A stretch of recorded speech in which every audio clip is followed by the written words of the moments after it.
الحمد لله رب العالمين والصلاة والسلام على أشرف الأنبياء والمرسلين وعلى آله الطيبين وأصحابه الطاهرين.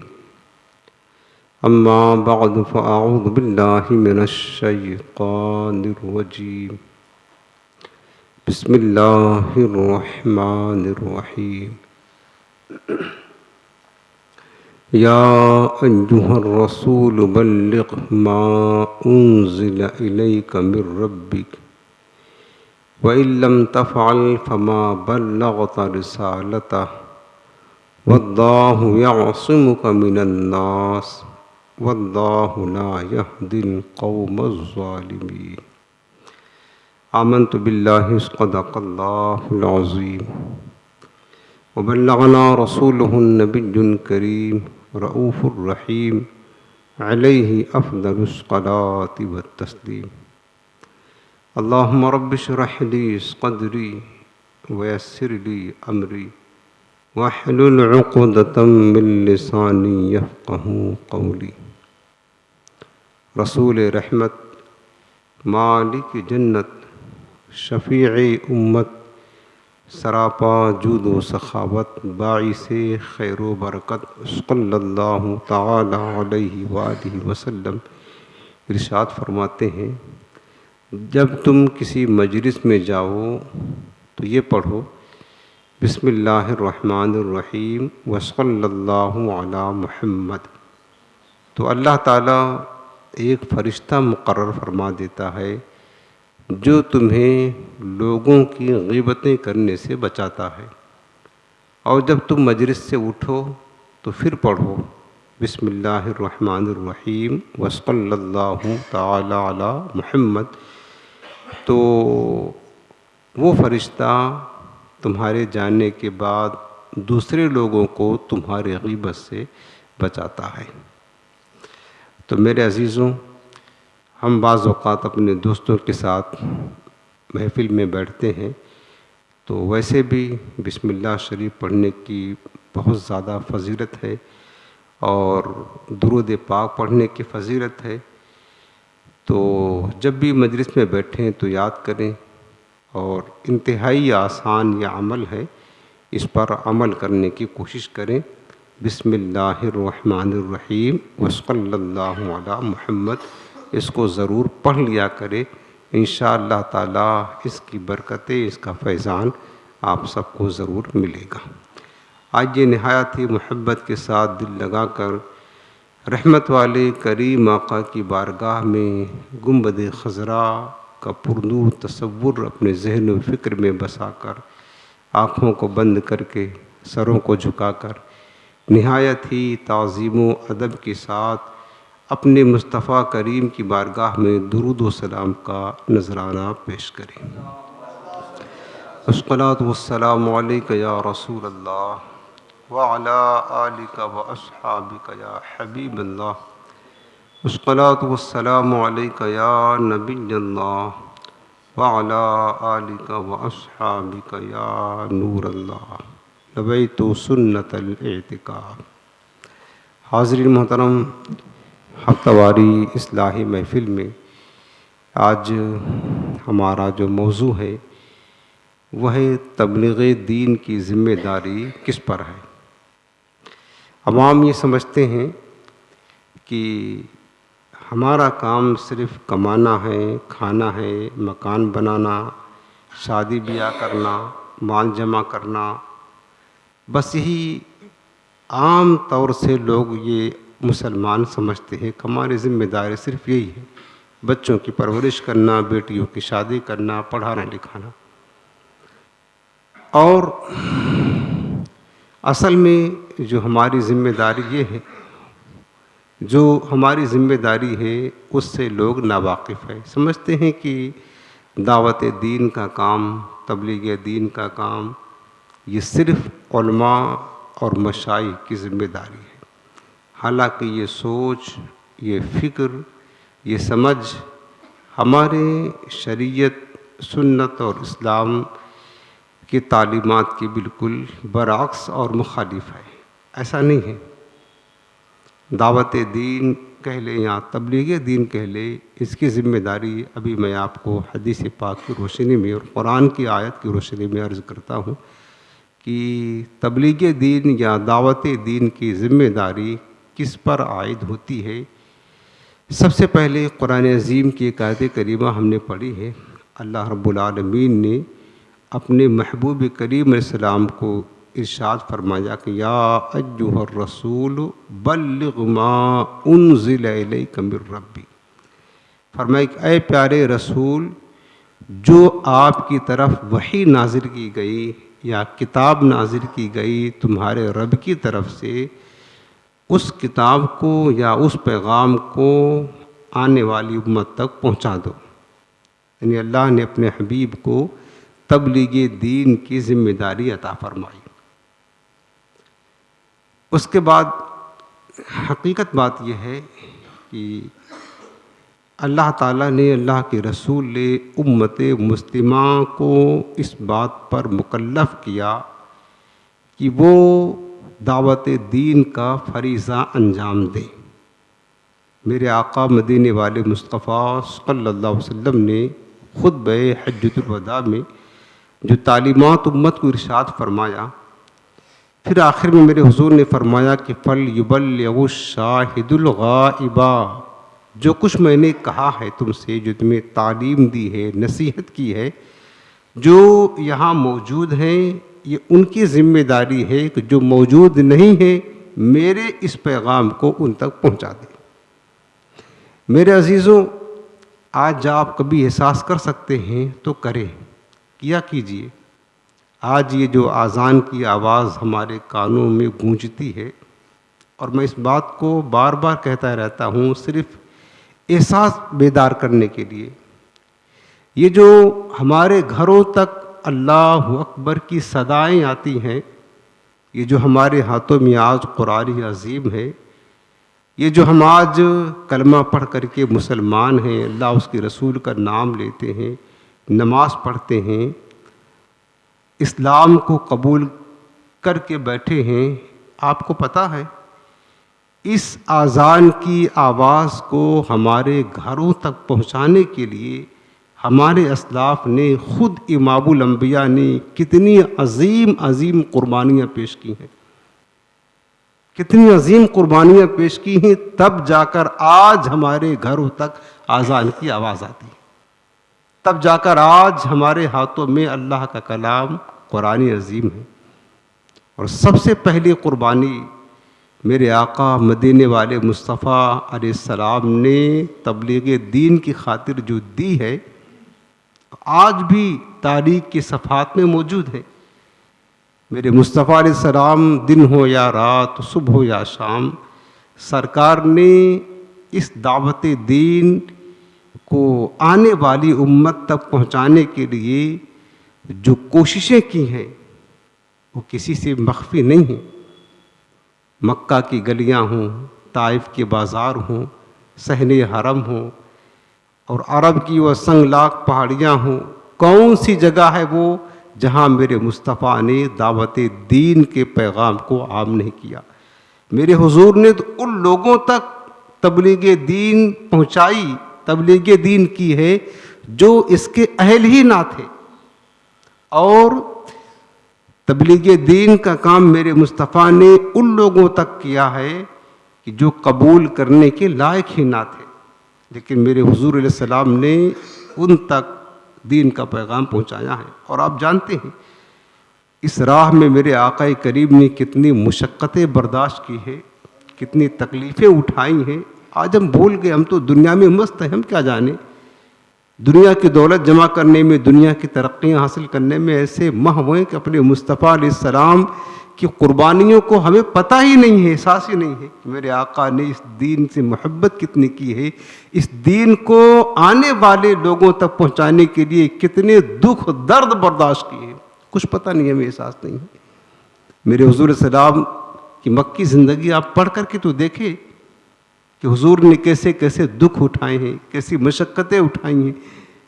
میرے آقا علیہ السلام مکہ کی گلیوں میں جب وہ دعوت دین کا کام کرنے لگے تو سب کو پتہ ہے مشرکین کبھی گالی دیتے، کبھی میرے حضور کو مارتے، کبھی تانا دیتے، کبھی سرکار کے دوسرے ناظرین پر اونٹ کی اوجھری لا کر کے ڈال دیتے، کبھی سرکار کے مبارک گلے میں پھندا بنا کر کے کھینچا کرتے تھے، لہو لہان کر دیتے.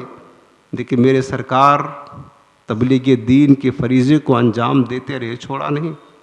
حتیٰ کہ میرے آقا علیہ السلام نے دیکھا کہ یہ مکہ والے نہیں مانتے ہیں، بڑے اڑیل ہیں. سرکار نے ایک دکھ بھرا سفر، مشقت بھرا سفر، طویل سفر طے کر کے میرے آقا طائف گئے. یہ بھی پتہ ہے، سب تاریخ میں ہے. سرکار نے سوچا کہ طائف کے لوگ ذرا عقل مند ہیں، ہوشیار ہیں، یہ ہماری بات کو سمجھیں گے، اسلام قبول کریں گے. جب وہاں کے سرداروں اور اغنیاء سے میرے حضور نے بات کی اور انہیں دین کا پیغام پہنچایا، انہوں نے بھی دعوت دین کو مسترد کر دیا، کہا ہم قبول نہیں کریں گے. میرے حضور نے ان سے فرمایا کہ کوئی بات نہیں، میں تو تمہارے پاس امن کا پیغام لے کر آیا تھا، اسلام کی دعوت کو دینے کے لیے آیا تھا، تمہاری بھلائی کے لیے آیا تھا. اگر تم قبول کر لیتے تمہارے لیے بھلائی تھی، لیکن تمہارا مقدر ہے، تم نے انکار کر دیا. اب میں تمہارا مہمان ہوں، کم سے کم میرے ساتھ اس بات کا معاہدہ تو کر لو کہ یہ بات ہمارے تمہارے درمیان راز رہے گی. چونکہ اگر یہ بات پتہ چل گئی مکہ کے کافروں کو تو تمسخر کریں گے، مذاق اڑائیں گے. تو انہوں نے جواب کیا دیا کہ ہم راز کیوں رہنے دیں. اس کے جواب میں طائف والوں نے مکہ کے نوجوان اوباش لونڈوں کو لگا دیا حضور کے پیچھے.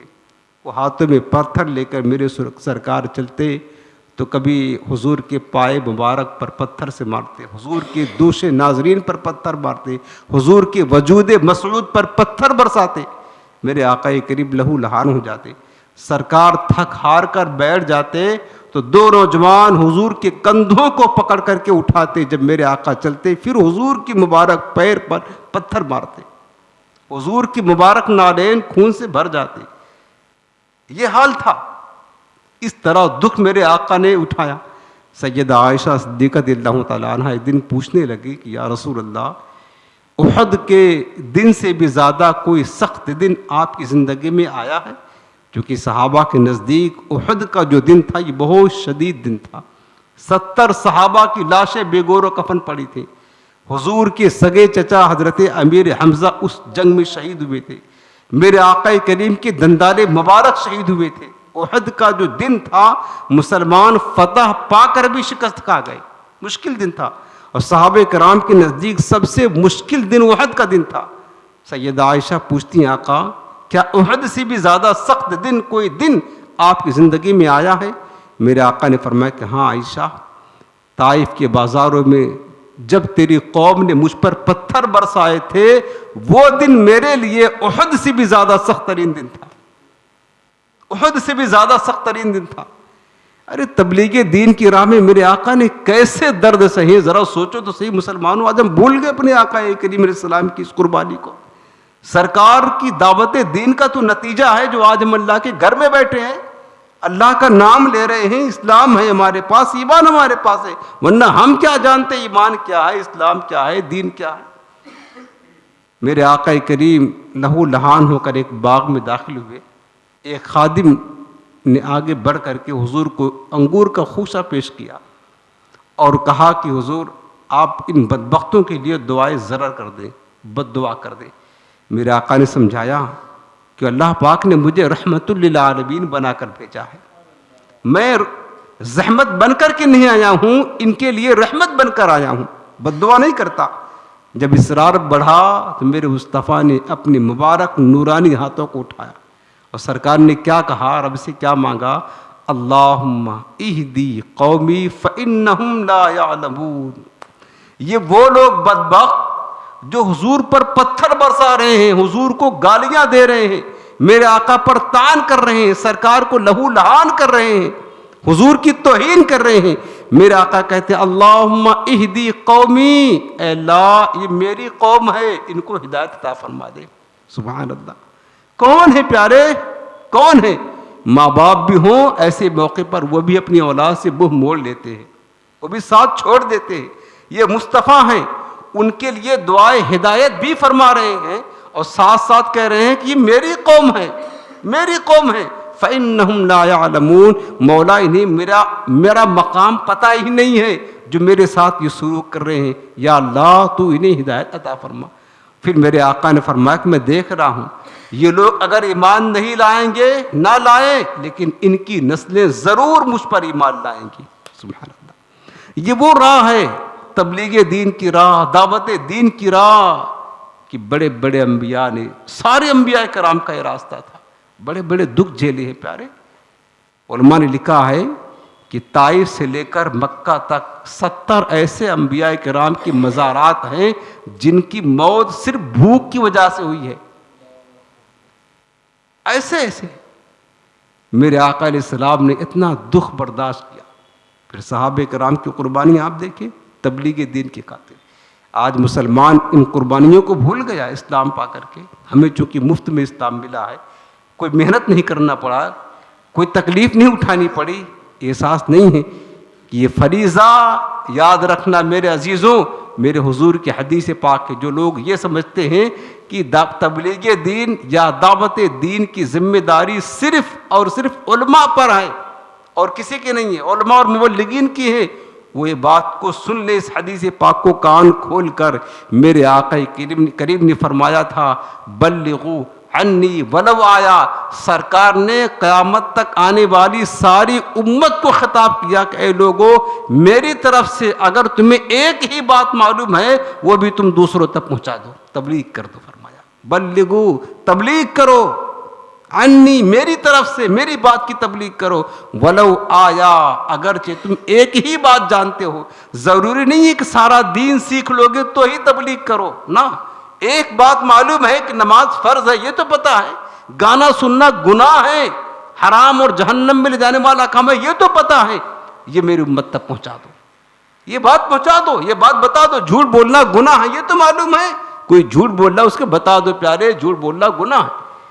ہر ایک کی ذمہ داری، امت مسلمہ کا ہر فرد اپنی جگہ پر مبلغ، یاد رکھنا، اور یہ سمجھنا کہ صرف علماء اور مبلغین کی ذمہ داری ہے، یہ غلط سمجھ ہے، یہ غلط فکر ہے۔ ہر فرد جو بھی حضور کا کلمہ پڑھتا ہے، حضور کا غلام ہے، نام مصطفیٰ کا لیتا ہے، وہ بھی اپنی جگہ پر مبلغ اسلام ہے، داعی اسلام ہے۔ جو اس کو پتہ ہے اس کی ذمہ داری ہم نے نہیں، تمہارے نبی نے لگائی ہے، تمہارے نبی نے یہ حکم دیا ہے بلغوا عنی ولو آیا، میری طرف سے ایک بات، اگر ایک ہی بات معلوم ہو وہ پیغام آگے تک پہنچا دو۔ میرے عزیزوں، پھر آپ صحابہ کرام کی قربانیاں پڑھ لیں۔ مجاہد اسلام تبلیغ دین کی خاطر، تاریخ میں آج بھی اس شخص کی کہانی ہے جو گھوڑے کی ننگی پشت پر سوار ہوتا ہے، ہاتھ میں تلوار لیے، زبان پر کلمہ طیبہ جاری کرتے ہوئے بس سفر کرتا چلا جاتا ہے، فتوحات پہ فتوحات کرتے، اور گھوڑا دوڑا کر جا رہا ہے، آگے ایک مقام وہ آیا جہاں زمین ختم ہو گئی، پانی ہی پانی ہے۔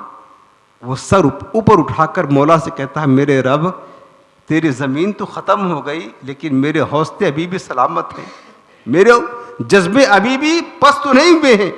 دی اذانے کبھی یورپ کی کلیساؤں میں اور افریقہ کے تپتے ہوئے صحراؤں میں، دشت تو دشت ہے دریا بھی نہ چھوڑے ہم نے، بحر ظلمات میں دوڑا دیے گھوڑے ہم نے۔ یہ مبلغین داعین اسلام کا کارنامہ تھا۔ پھر بات وہ سن لے، میرے حضور کی حدیث ہمیشہ یاد رکھنا جو میں آپ کو سنا رہا ہوں بار بار، بلغوا عنی ولو آیا، میری طرف سے پہنچا دو اگرچہ تمہیں ایک ہی بات معلوم ہے۔ بس اس بات کو آپ اچھی طرح اپنے ذہن اور دل میں، اپنے فکر میں محفوظ رکھیں کہ اگر ہم حضور کا کلمہ پڑھتے ہیں ہم بھی مبلغ ہیں، جو ہمیں معلوم ہے اس بات کو آگے آنے والی نسلوں تک، آنے والی امت تک، دوسرے لوگوں تک پہنچانا یہ ہماری ذمہ داری ہے، اور یہ ذمہ داری میرے مصطفیٰ نے خود ہمارے ذمے پر لگا دی ہے۔ بس یہ مت سمجھیں کہ صرف علماء کی ذمہ داری ہے، مبلغین کی ذمہ داری ہے، مشائخ کی ذمہ داری نہیں ہے، امت مسلمہ کا ہر فرد اپنی جگہ پر مبلغ ہے۔ اب اس کی مثال آپ دیکھیں، حدیث پاک میں ہے، میرے آقا کریم نے فرمایا، مسلم شریف کی روایت میں ہے، من رعا منکم منکرا فَلْيُغَيِّرْهُ بِيَدِهِ۔ میرے حضور نے فرمایا کہ جو تم میں سے کوئی ناپسندیدہ بات دیکھے، کوئی گناہ کی بات دیکھے، کوئی خلاف شرع بات دیکھے، تو اگر وہ طاقت رکھتا ہے تو اس کو اپنے ہاتھ سے مٹائے۔ فَلْيُغَيِّرْهُ بِيَدِهِ، اپنے ہاتھ سے اس کو مٹائے۔ فَإِن لَّمْ يَسْتَطِعْ فَبِلِسَانِهِ، اور اگر ہاتھ سے مٹانے کی طاقت نہیں رکھتا تو زبان سے بول کر کے مٹائے، اس کو ختم کرے۔ فَإِن لَّمْ يَسْتَطِعْ فَبِقَلْبِهِ، اور اگر زبان سے بھی بول نہیں سکتا ہے، اس کے خلاف اس کو مٹا نہیں سکتا ہے، تو دل میں برا جانے۔ وَذَلِكَ ضَعْفُ الْإِيمَانِ، اور یہ ایمان کا ادنا درجہ ہے، 3 درجہ ہے۔ مفسرین فرماتے ہیں، شارحین حدیث مفتی احمد یار خان رحمہ، کہ جو صاحبی اقتدار ہیں، حاکم ہیں، اور جیسے کہ والدین اپنے اولاد پر حاکم ہیں، استاذ اپنے شاگرد پر حاکم ہے، پیر اپنے مرید پر حاکم ہے، تو جو صاحب اقتدار ہیں اور جن کے پاس طاقت ہے، قوت ہے، وہ اگر اپنے ماتحتوں میں کوئی برائی دیکھیں تو سختی کے ساتھ اس برائی سے ان کو باز رکھ کر کے تبلیغ دین کا فریضہ انجام دے، ان پر لازم ہے۔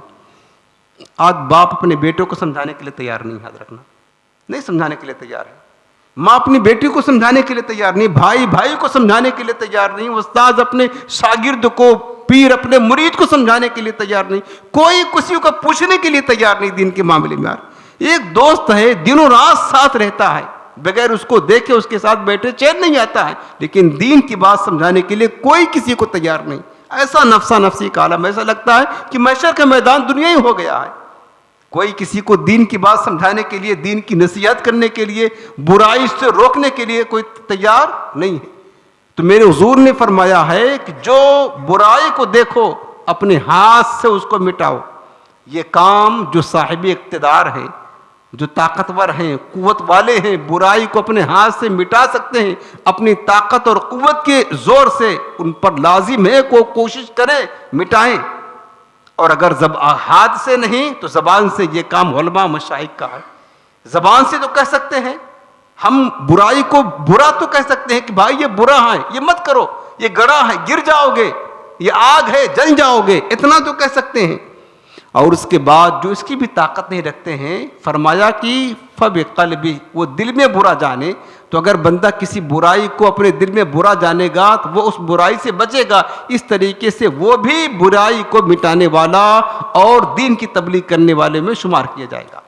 کاش اگر یہ تبلیغ دین کا فریضہ جو ہر ایک کی ذمہ داری، ہر فرد اگر اپنے ذمہ داری سمجھے اور اس فریضے کی ادائیگی کی کوشش کرے تو ہمارا معاشرہ نیکیوں کا گہوارہ بن جائے گا۔ پیارے، ہمارا معاشرہ نیکیوں کا گہوارہ بن جائے گا۔ یار باپ اپنے اولاد کو سمجھانے لگے کہ نماز پڑھنا ہے، جھوٹ نہیں بولنا، سچائی اختیار کرنا ہے، نیکی کی دعوت دے، اور کیا کہتے دعوت دین دے، برائی سے منع کرے، تو کافی حد تک سدھار آ جائے گا۔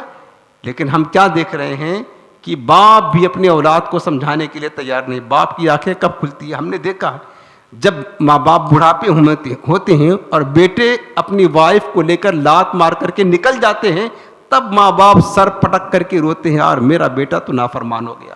ان سے شکوہ کریں گے، ان سے شکایت کریں گے، ان سے کہیں گے کہ اولادیں نافرمان ہو گئی ہیں، بد دعائیں دیں گی۔ آج تمہاری اولاد نافرمان ہو گئی، تمہاری نافرمانی کیا تو نافرمان ہو گئی، اور تم نے ساری زندگی دیکھا کہ تمہاری اولاد ساری زندگی رب کی نافرمانی کرتی رہی، تمہیں احساس نہ ہوا؟ رب کی نافرمانی کرتی رہی تمہاری اولاد، احساس نہ ہوا؟ تم روزانہ نماز پڑھنے کے لیے جاتے تھے، کبھی اپنی جوان بیٹی کو کہا کہ بیٹی تجھ پر بھی نماز فرض ہے، تو بھی پڑھ؟ بیوی کو کہا، اپنے بیٹے کو کہا کہ نماز تجھ پر بھی فرض ہے؟ نہ، یعنی ماں باپ رب کی نافرمانی دیکھ رہے ہیں کہ ہماری اولاد رب کی نافرمانی، کوئی تکلیف نہیں، اور اگر اولاد ماں باپ کی نافرمانی کریں تو شکوہ کرنا شروع کر دیتے ہیں، شکایت کرنا شروع کر دیتے ہیں۔ ارے جو اولاد اپنے رب کی نافرمان ہوگی، اے ماں باپ سنو، وہ تمہاری کبھی فرما بردار نہیں بن سکتی ہے۔ لیکن سمجھانے کے لیے ماں باپ بھی تیار نہیں ہے، جبکہ یہ ذمہ داری ہے۔ بلکہ علماء نے لکھا ہے، شریعت کا حکم ہے کہ اگر کوئی شخص برائی کر رہا ہے، گناہ میں ملوث ہے، مثلاً کوئی گانے سن رہا ہے، مثال دے رہا ہوں، گانے بھی سننا تو عام ہے نا، کوئی بدنگاہی کر رہا ہے، کوئی فلمیں ڈرامے دیکھ رہا ہے، کوئی عورتوں کو تاڑ رہا ہے، کوئی جھوٹ بول رہا ہے، اگر ہمیں یہ پتا ہے کہ یہ گانا سن رہا، ہم اس کو سمجھائیں گے، روکیں گے تو یہ مان جائے گا، تو اب اس پر واجب ہے اس کو سمجھائے، اس کو روکے. اگر وہ نہیں روکتا یعنی اس وقت پھر دعوت دین دینا، تبلیغی دین کرنا اس پر واجب ہو جائے گا، جبکہ ظن غالب ہو کہ ہم اس کو سمجھائیں گے تو یہ برائی سے باز آ جائے گا. اب ہم نہیں منع کرتے، اس کو نہیں روکتے ہیں، تو یاد رکھ لینا ہم واجب کے تارک ہوئے، واجب کا ترک کرنے والا گناہ گار ہوتا ہے. بہت سارے ایسے مواقع آئیں گے، ہمارے دوست احباب ہوتے ہیں، ہماری اولادیں ہیں، ہماری بیوی ہیں، گناہ میں ملوث ہوتے ہیں. اگر ہم سمجھائیں میں یقین ہوتا ہے یہ مان جائیں گے، لیکن ہم سمجھتے ہیں کہ یہ اپنی قبر میں جائیں گے، ہم اپنی قبر میں جائیں گے، ہم سے ان سے کیا لینا دینا ہے، یہ سوچ کر کے ہم چھوڑ دیتے ہیں. یاد رکھنا ہم بھی برابر اس گناہ میں شریک ہوں گے. واجب ہے اگر کسی کو سمجھائے وہ مان جائے، اس پر سمجھانا کیا ہے؟ واجب ہے. یاد رکھنا واجب ہے. اس واجب کی ادائیگی کی کوشش کرے. بہت سارے ایسے مواقع ہوتے ہیں، ارے ہم اپنی دوست کی ہر بات مانتے ہیں، ہم اپنے دوست کی ہر بات مانتے ہیں، تو کیا ہمارا دوست اگر کسی گناہ میں لگا ہوا ہے ہم اس کو سمجھائیں گے نہیں مانے گا؟ اور اگر نہیں مانے گا وہ دوست کیسا ہے تمہارا یہ تو بتاؤ، تم نے کیوں اس سے دوستی کی ہے؟ جو دین کی معاملے میں ہمارا ساتھ نہیں دیتا ہے وہ دوست تو تمہیں ہاتھ پکڑ کر کے تمہارا جہنم میں لے کر کے جائے گا، اس سے دوستی کرنا جائز نہیں ہے. تو دعوت دین، تبلیغ دین کی یہ ذمہ داری. اب میں آپ کو ایک حدیث پاک سنانے لگا ہوں، سنو. میرے آقا کریم نے، اور کتنا سخت ہے اس فریضے کو چھوڑنا، تبلیغ دین کو چھوڑنا کتنا سخت جرم ہے. حدیث پاک میں ہے، میرے آقا کریم السلام نے صحابہ کرام سے فرمایا، میرے حضور نے صحابہ سے فرمایا کہ میرے صحابہ، اس ذات کی قسم جس کے قبض قدرت میں میری جان ہے، خلاصہ عرض کر رہا ہوں حدیث کا، اس وقت تمہارا کیا حال ہوگا جب تمہاری عورتیں نافرمان ہو جائیں گی، تمہارے جوان فسق و فجور گناہوں میں مبتلا ہو جائیں گے، اور تم جہاد کرنا چھوڑ دو گے. میرے آقا کی نگاہ نبوت تو ہر دور کا مشاہدہ کرتے رہی. صحابہ سے جب حضور نے یہ فرمایا تو صحابہ نے از راہ تعجب پوچھا کہ حضور کیا ایسا بھی ہوگا کہ عورتیں نافرمان ہو جائیں گی اپنے شوہروں کی، مرد فسق و فجور گناہوں میں نافرمانی مبتلا ہو جائیں گے اور جہاد کرنا چھوڑ دیں گے؟ حضور نے فرمایا کہ ہاں میرے صحابہ، اس ذات کی قسم جس کے قبضے قدرت میں میری جان ہے، معاملہ اس سے بھی سختر ہوگا. صحابہ نے پوچھا حضور اس سے سختر معاملہ کیا ہوگا؟ میرے آقا نے فرمایا اس وقت تمہارا کیا حال ہوگا جب تم نیکی کی دعوت دینا چھوڑ دو گے، برائی سے منع کرنا چھوڑ دو گے. پھر صحابہ نے کہا حضور کیا ایسا بھی ہوگا؟ وہ دن آئے گا کہ لوگ نیکی کی دعوت نہیں دیں گے، کسی کو برائی سے نہیں روکیں گے؟ آقا کریم نے فرمایا کہ ہاں میرے صحابہ، اس ذات کی قسم جس کے قبضے قدرت میں میری جان ہے، معاملہ اس سے بھی خطرناک اور سنگین ہوگا. پوچھا حضور اس سے خطرناک کیا ہوگا؟ فرمایا اس وقت تمہارا کیا حال ہوگا جب تم نیکی کو برائی اور برائی کو نیکی سمجھو گے. یہ دور چل رہا ہے جب تم نیکی کو برائی اور برائی کو نیکی سمجھو گے. صحابہ نے پوچھا حضور کیا ایسا بھی ہوگا؟ فرمایا ہاں اس سے بھی زیادہ خطرناک معاملہ ہوگا. پوچھا حضور کیا ہوگا؟ فرمایا اس ذات کی قسم جس کے قبضے قدرت میں میری جان ہے، اس وقت تمہارا حال کیا ہوگا جب تم برائی کی دعوت دو گے اور نیکی سے منع کرو گے. اللہ رب العالمین ارشاد فرماتا ہے، میری عزت و جلال کی قسم میں انہیں ایسی ایسی آزمائشوں میں مبتلا کروں گا، یسیر الحلیم فیہا حیران، جس میں عقل مند بھی حیران رہ جائیں گے. ایسی ایسی مصیبتیں آئیں گی جب یہ دور آئے گا. تو یہ دور وہی چل رہا ہے جس دور کی نشاندہی میرے حضور نے صدیاں پہلے فرمائی تھی. آج وہ دور ہم دیکھ رہے ہیں. آج شادی کا موقع ہے، کوئی سنت کے مطابق شادی کرنے کی بات تو کہے.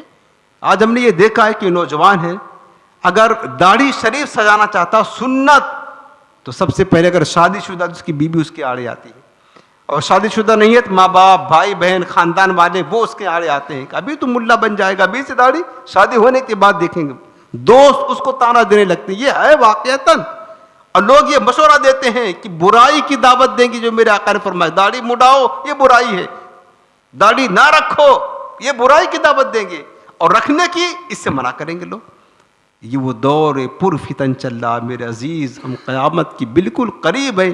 ہم کہاں کس دنیا میں کھوئے ہیں، کس زمانے میں جی رہے ہیں. سوچو میرے آقا کریم علیہ السلام نے کیا کیا وعیدیں فرمائی ہیں، کس طریقے سے حضور نے بشارتیں دی. اب دیکھو ایک حدیث پاک جو نیکی کی دعوت اس فریضے کو انجام دیتے ہیں، آپ سے جتنا ہو سکے آج یہ عہد کر کے اٹھے. ہر ایک کی ذمہ داری ہے میرے عزیزوں. میرے مصطفیٰ کا دین کسی فرد کا نہیں ہے. نظام مصطفیٰ صرف علماء کا نہیں، مشائخ کا نہیں، مبلغین کا نہیں. نظام مصطفیٰ ہر ایک امتی کا ہے، یاد رکھنا. اور نظام مصطفیٰ کو چلانا، حضور کے دین کی خدمت کرنا، دعوت دین کا فریضہ انجام دینا، چاہے کتنا بڑا جاہل ہو، ہے مسلمان، مصطفیٰ کا غلام ہے، یہ اس کی بھی ذمہ داری ہے. صرف علماء ہی کا نہیں ہے یہ نظام. میرے مصطفیٰ کا نظام حضور کے ہر ایک غلام کا ہے، ہر ایک امتی کا ہے، آپ کا بھی ہے، ہمارا بھی ہے. تو ہم سب کی ذمہ داری ہے کہ ہم اس فریضے کو انجام دیں. اگر امت اس فریضے کو کما حق و انجام دینا شروع کر دے، خدا کی قسم معاشرے سے برائیاں ختم ہو جائیں گی، کچھ حد تک کافی بہتری آ جائے گی. لیکن مسلمان کرنے کے لیے تیار نہیں.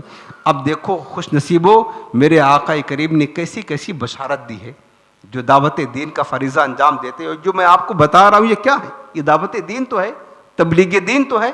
آپ کسی کو نماز کی دعوت دو، قرآن کی دعوت دو، برائی سے منع کرو، اس کی فضیلت سنو. حدیث پاک میں ہے، میرے کریم آقا علیہ السلام نے ارشاد فرمایا ہے کہ کچھ لوگ ہوں گے قیامت کے دن جو نہ انبیاء ہوں گے نہ شہداء ہوں گے، لیکن انبیاء اور شہداء ان کے مقام و مرتبوں کو دیکھ کر کے قیامت کے دن رش کریں گے. انبیاء اور شہداء کتنے بڑے مقام پر فائز ہیں. وَهُمْ عَلَى مَنَابِرٍ مِّن نُور، میرے آقا فرماتے وہ نور کے ممبروں پر جلوہ گر ہوں گے. نور کے ممبر ان کے لیے لگائے جائیں گے. نبی بھی نہیں، شہید بھی نہیں، لیکن جب ان کے مقام کو دیکھیں گے تو انبیاء بھی رشک کریں گے، شہداء بھی رشک کریں گے. یہ کون لوگ ہیں؟ صحابہ نے پوچھا حضور یہ کون لوگ ہوں گے؟ اتنا بڑا مقام، نبی بھی نہیں، شہید بھی نہیں، پھر بھی اتنا بڑا مقام. میرے آقا فرماتے یہ وہ لوگ ہوں گے جو اللہ کے بندوں کو اللہ کا محبوب بنایا کرتے تھے، اللہ کا محبوب بنایا کرتے تھے. پوچھا حضور وہ کیسے؟ کہ اللہ کے بندوں کو اللہ کی محبوب چیزوں کا حکم دیتے تھے، ناپسندیدہ چیزوں سے منع کرتے تھے، اور پھر جب یہ اطاعت کرنے والے ان کی بات مان لیں گے تو اللہ ان اطاعت کرنے والوں کو بھی اپنا محبوب بنا لیتا ہے.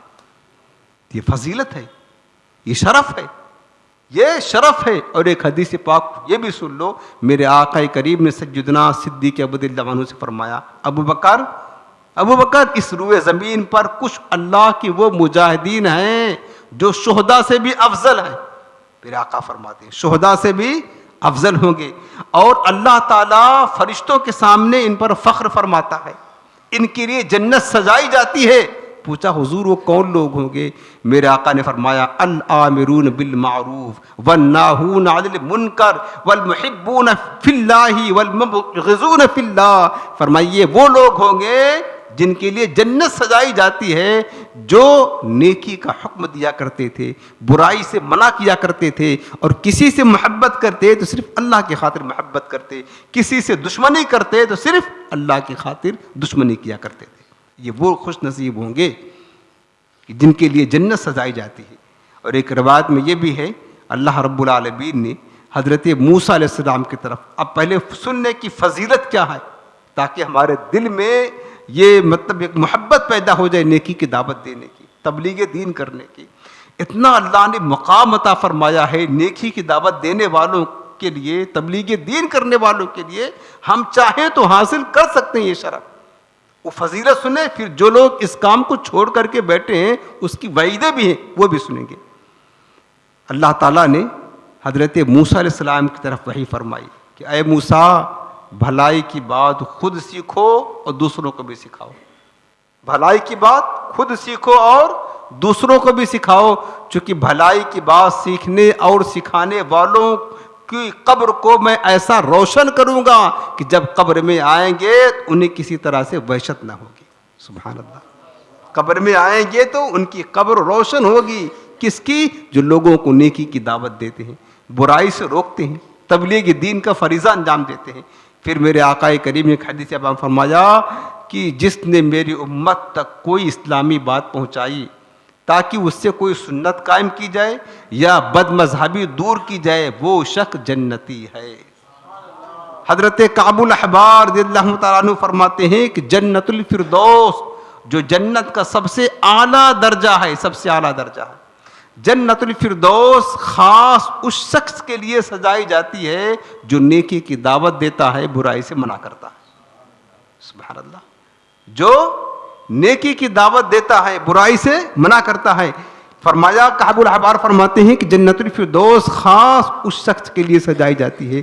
میرے عزیزوں، آپ نے کسی کو صرف یہ کہہ دیا کہ نماز پڑھا کرو، نیکی کی دعوت ہے، کسی کو یہ کہہ دیا جھوٹ نہ بولو، یہ برائی سے منع کرنا ہے، تو اس طرح سے جو تبلیغ دین کا کام انجام دیتے ہیں، کعب الاحبار فرماتے ہیں کہ جنت الفردوس ان کے لیے سجائی جاتی ہے۔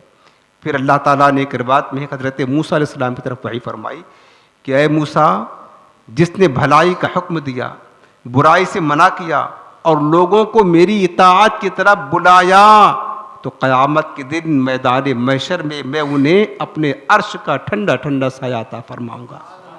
سبحان اللہ، کتنی بڑی فضیلت ہے پیارے، کتنی بڑی فضیلت میں حضور نے فرمائی ہے۔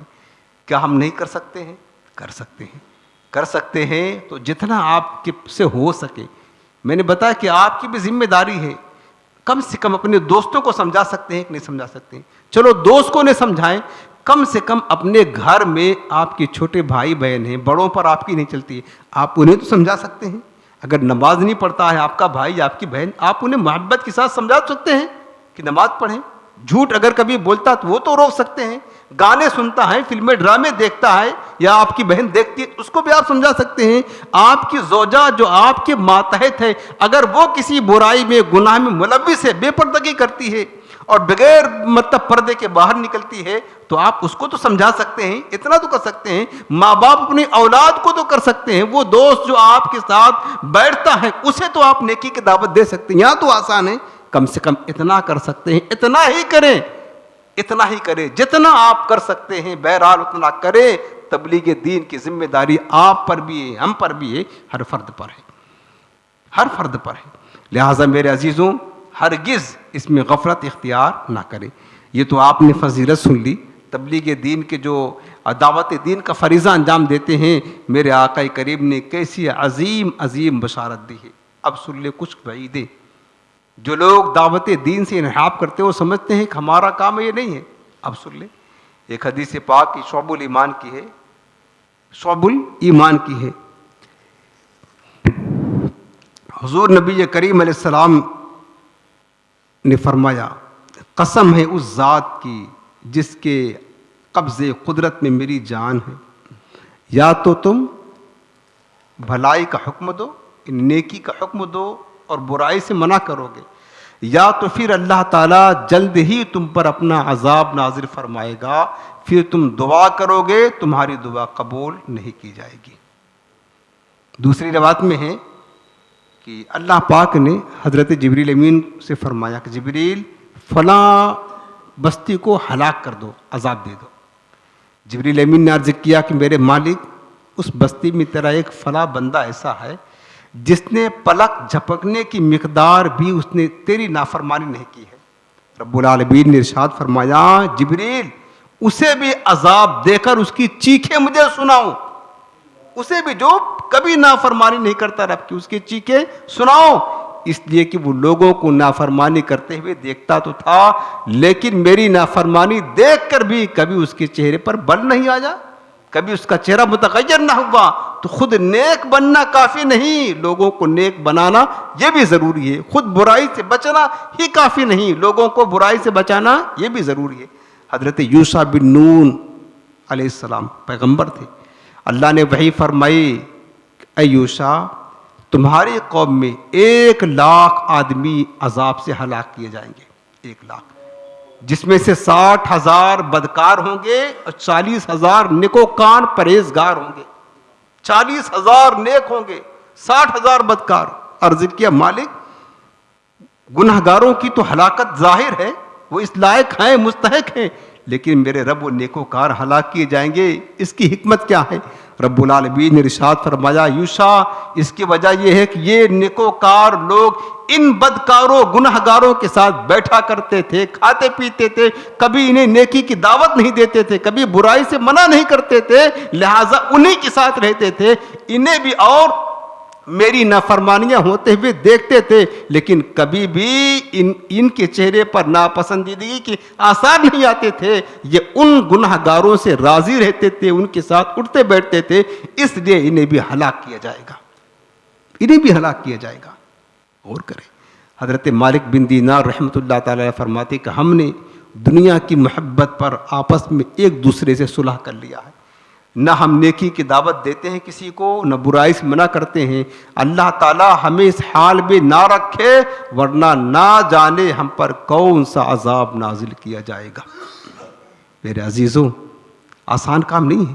ایک روایت اور سنیں، سیدہ عائشہ صدیقہ رضی اللہ تعالیٰ عنہ اس کو روایت کرتی ہیں، میرے آقا کریم فرماتے ہیں کہ عذب اہل قریۃ فیہا ثانی عشر الفا عملہم عمل الانبیاء۔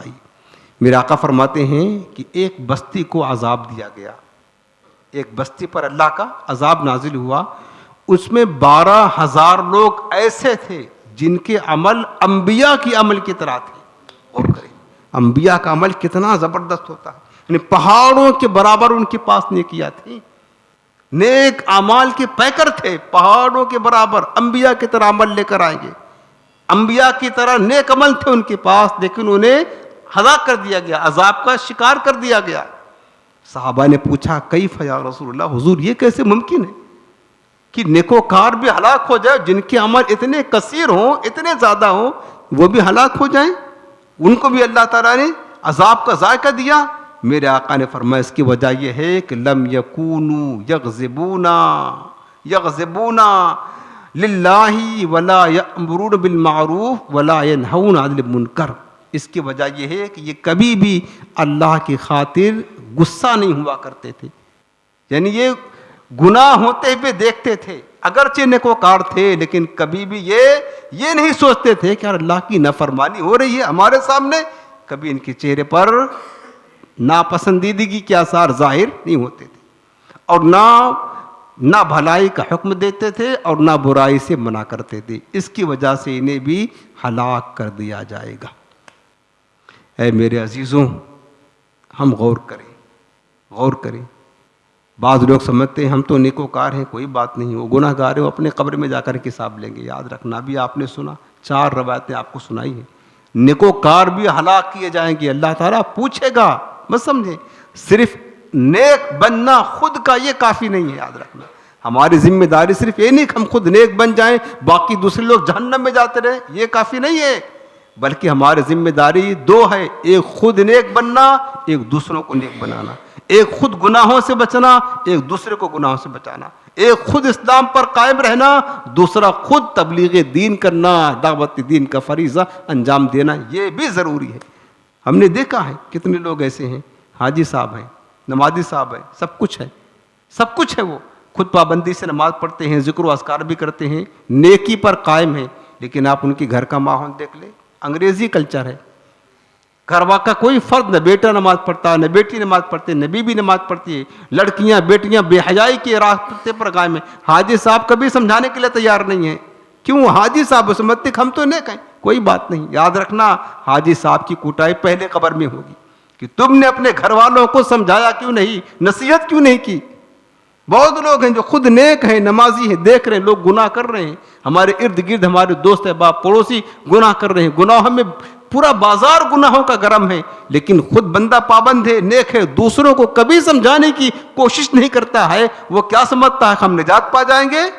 کیا سمجھتا ہے کہ ہم اپنی نیکی کے ذریعے سے بچ جائیں گے؟ نہ، اللہ تعالیٰ پوچھے گا تو خود نیک تھا، میرے بندے میری نافرمانیاں کرتے تھے، تو نے انہیں بچایا کیوں نہیں، یہ بتا۔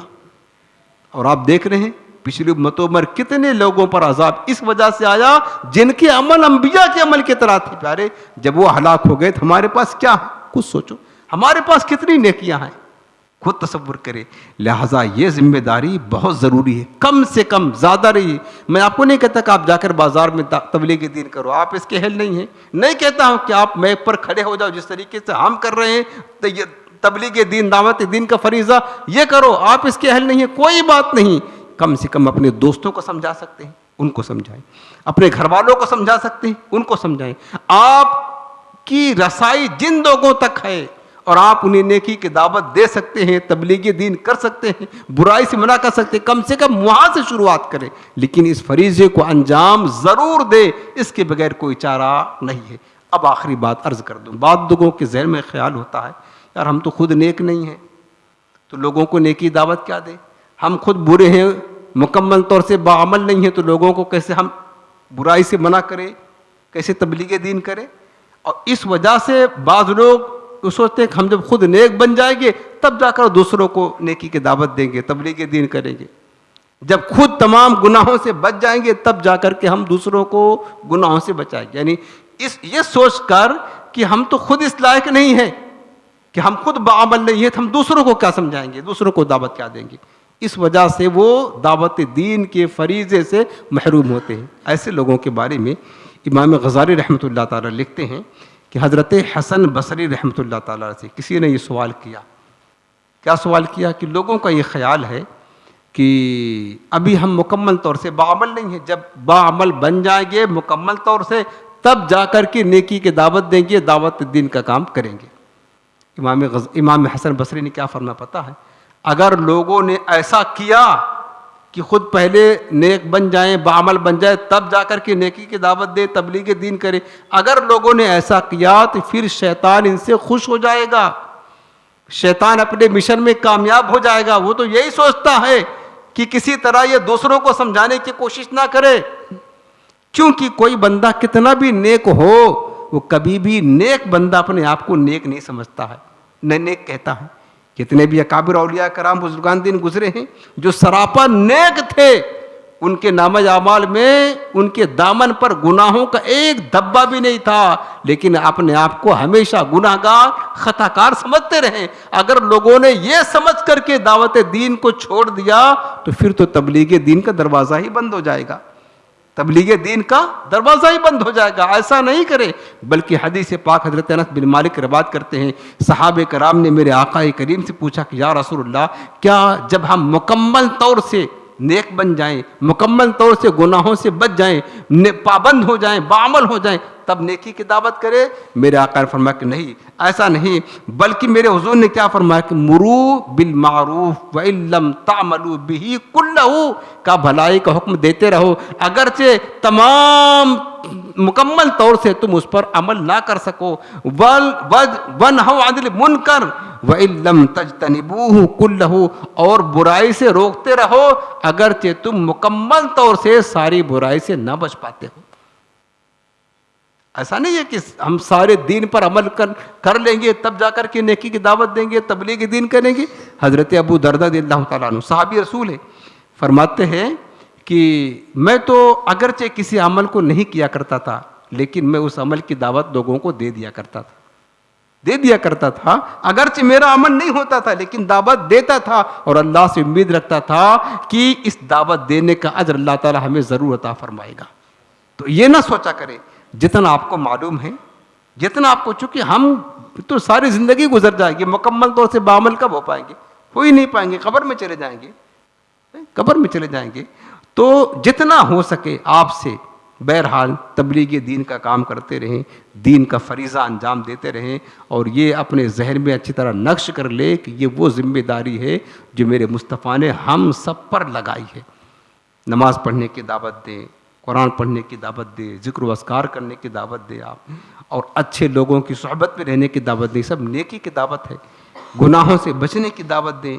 یعنی میرے مصطفیٰ کریم علیہ السلام کا آپ سمجھے کہ یہ ہماری دین کا کام ہے, ہمارے پیارے آقا کا کام ہے, یہ وہ مبارک کام ہے. پیارے تمام انبیاء کرام نے اس فریضے کو انجام دیا, تمام انبیاء کرام نے کیا ہے پیارے اس کام کو, تمام اولیاء نے کیا ہے, صحابہ نے کیا ہے, علماء نے کیا ہے, مشائخ نے کیا ہے, بزرگوں نے کیا, اسلاف نے کیا ہے. یہ سب کا کام ہے, بہت مقدس کام ہے. اور اسی تبلیغ دین کی برکت ہے جو تھوڑے سے عرصے میں اسلام پوری دنیا تک پھیل گیا ہے.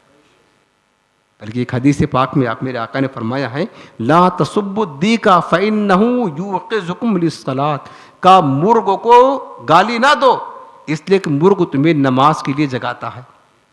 ایک پرندہ ہے، دین کا ایک رکن ہے نماز، اگر اس کی طرف مرغ پرندہ بلائے تو حضور نے فرمایا کہ اس کو برا نہ کہا کرو، وہ اللہ کا محبوب بن جاتا ہے.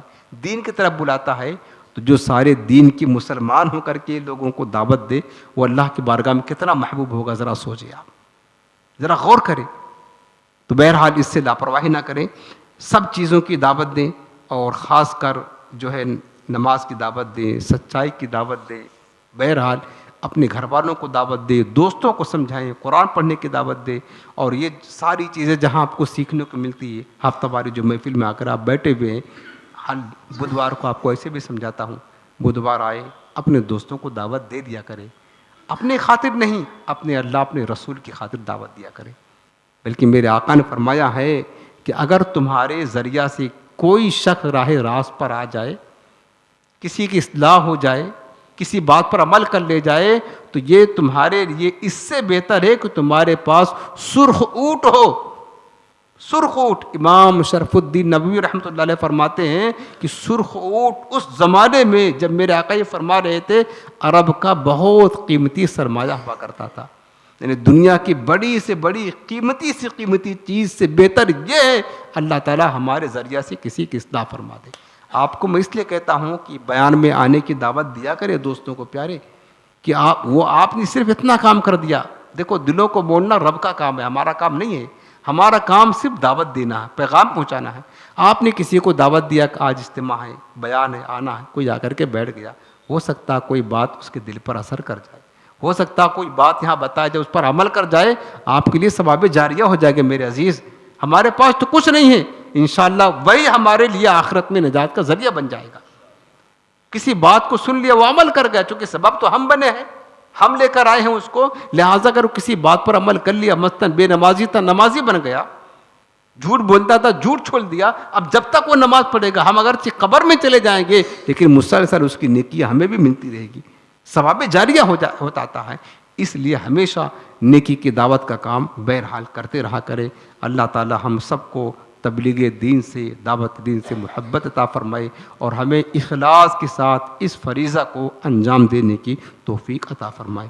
آخر میں آپ کو وظیفہ عرض کر دیتا ہوں، پرسکون نیند حاصل کرنے کا وظیفہ.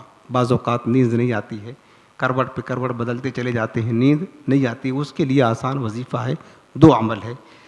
ایک عمل یہ ہے کہ اما پارہ میں سورہ نبا ہے، اما تسالون میں اس کی ایک آیت کریمہ ہے، آیت نمبر 9، وَجَعَلْنَا نَوْمَكُمْ سُبَاتًا. بس وَجَعَلْنَا نَوْمَكُمْ سُبَاتًا. اما پارہ میں پہلی سورت جو ہے سورۃ النبا، اس کی 9ویں آیت نمبر 9، وَجَعَلْنَا نَوْمَكُمْ سُبَاتًا. ایک ہی بار اگر اول آخر ایک بار درود شریف پڑھ کر کے اس آیت کو ایک بار پڑھ لیں گے تو انشاءاللہ تعالیٰ اس آیت کی برکت سے اللہ تعالیٰ پرسکون نیند عطا فرمائے گا. دوسرا عمل یہ ہے کہ رات میں سونے سے پہلے 11 مرتبہ لا الہ الا اللہ، بس لا الہ الا اللہ اول آخر ایک بار یا 3 بار درود پاک پڑھ لیں تاکہ قبولیت ہو جائے. تو اگر اس کو بھی آپ پڑھنے کا معمول بنائیں گے سونے سے پہلے تو انشاءاللہ آپ کو پرسکون نیند آئے گی. جب آپ کو پرسکون نیند ہوگی تو آپ کا جسم بالکل فریش اور تر و تازہ ہو جائے گا، جسم کو راحت ملے گی. اللہ پاک ہم سب کو عمل کی توفیق عطا فرمائے.